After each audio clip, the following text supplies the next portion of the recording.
मन शुद्ध तुझ गोष्ट हाय पृथ्वी मोलाची, हा पृथ्वी मोलाची, हाय पृथ्वी मोलाची. मन शुद्ध तुझ गोष्ट हाय पृथ्वी मोलाची. तू चाल पुढं तुला रगड्या भीती कशाची, परवा बिकुनाची, परवा बिकुनाची, परवा बिकुनाची.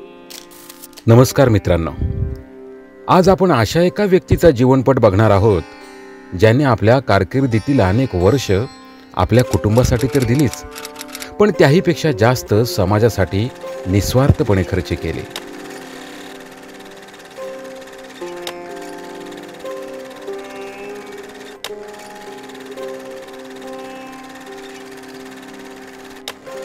मे 1967 रोजी महाड येथे पाटील कुटुंबात गणेश यांचा जन्म झाला.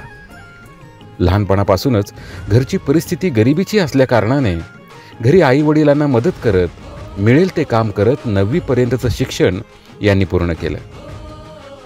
पुढे वडिलांच्या जागी नगरपालिकेत फिटर म्हणून रुजू झाले. त्या कामात एवढे तरबेज झाले की आजही महाडची जुनी नळाची पाईपलाईन कुठे आणि कशी आहे हे त्यांच्या व्यतिरिक्त कोणीच सांगू शकत नाही.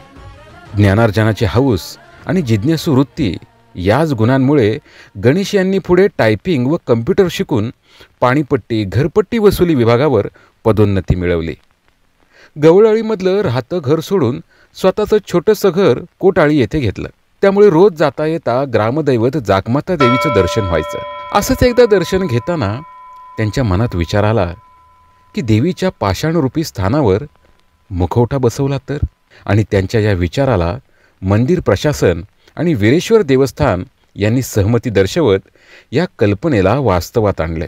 आणि एक सुंदर व ऐतिहासिक बदल घडून आला, तो म्हणजे गवळाळीतील हनुमान मंदिर साफसफाई करून तसेच भोई घाटावर महिकावतीच्या मंदिरात सुद्धा मंगळवार शुक्रवार आरती चालू केली. नगरपालिकेत काम करीत असताना डॉक्टर अण्णासाहेब सावंत यांच्या सांगण्यावरून SSCचे शिक्षण 2006 साली पूर्ण करून पुढे तळोजा येथे अग्निशामक दल आणि आपत्ती व्यवस्थापन याचे 3 महिन्याचे यांनी प्रशिक्षण घेऊन महाड नगर परिषदेचे लीडिंग फायरमन व आपत्ती व्यवस्थापन प्रमुख म्हणून गणेश यांची पदोन्नती झाली. आणि मग त्यांनी मागे वळून कधी पाहिलंच नाही. मग तो कोरोना असो वा महापूर असो, आपल्या जीवाची पर्वा न करता महाडकरांसाठी व समाजासाठी झोकून काम केलं.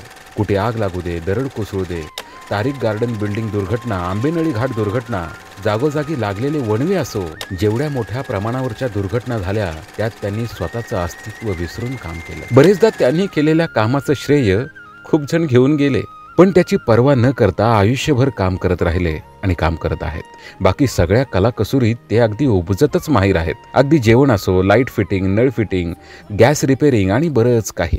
अशा हरहुन्नरी व्यक्तिमत्वाच्या कामकाजाची, सेवेची सरकारी भाषेत सेवानिवृत्ती होत असली तरी ती केवळ एक औपचारिकता असेल असं एकंदरीत त्यांच्या जीवनपटाकडे बघून वाटते. आज त्यांची सेवानिवृत्ती आणि वाढदिवस या दोन्हींचा समन्वय साधत ईश्वरचरणी हीच प्रार्थना करूया की श्री गणेश यांच्या या विशिष्ट कार्याची समाप्ती नसून नव्या पर्वाचा प्रारंभ असेल. तुका म्हणे काही न मागणे आणिक, तुझे पायी सुख सर्व आहे.